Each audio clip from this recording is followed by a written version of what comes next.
You came back to Hong Kong, and suddenly, on the strength of one picture, you become a superstar. Everybody knows you. The word superstar really turned me off, and I'll tell you why. Because the word star, man, it's an illusion. It's something what the public calls you. You should look upon oneself as an actor, man. I mean, you would be very pleased if somebody say, hey, man, you are a super actor. It is much better than, you know, superstar.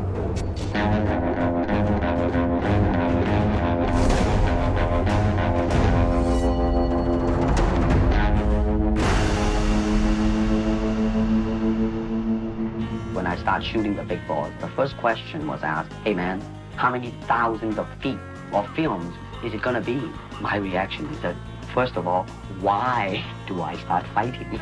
The Big Boss was shot in Thailand, and my father was really at the stage of being very passionate about injecting himself creatively into the process. At the time, the martial arts films were fantastical, flying through the air, sword play types of films. Fight scenes are choreographed in the moment, and sometimes they didn't even have scripts. In the movies made here, the dialogue is pretty stilted anyway. Yeah, I agree with you. I mean, see, to me, a motion picture is motion. He really wanted the martial arts to have a sort of realism that did not exist in Hong Kong films up to that point. Quality-wise, I mean, I have to admit that it's not quite up to the standard. However, it is growing, and it is getting higher and going toward that standard.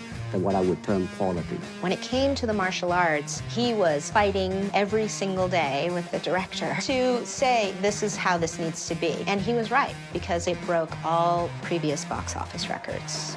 Once The Big Boss came out and it was so successful, for the second film, Fists of Fury, they gave him a little bit more creative control. It was his idea to have it be this cultural tension between the Chinese and the Japanese, because that was something that was very true to the time because of the Japanese occupation of Hong Kong during World War II. And again, that film broke the box office records for Big Boss. It's a very worthwhile death because I walk out and I say, fuck you, man, here I come. Oh, I leap out and leap up in the air, and they stop the frame, and then like Butch Cassidy and a Sundance Kid.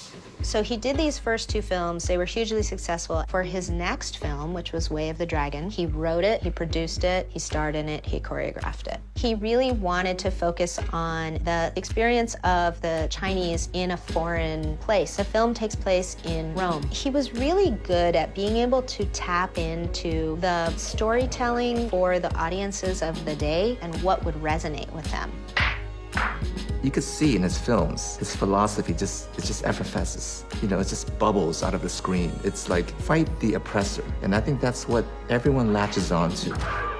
It really shows the closest representation of what my father was like.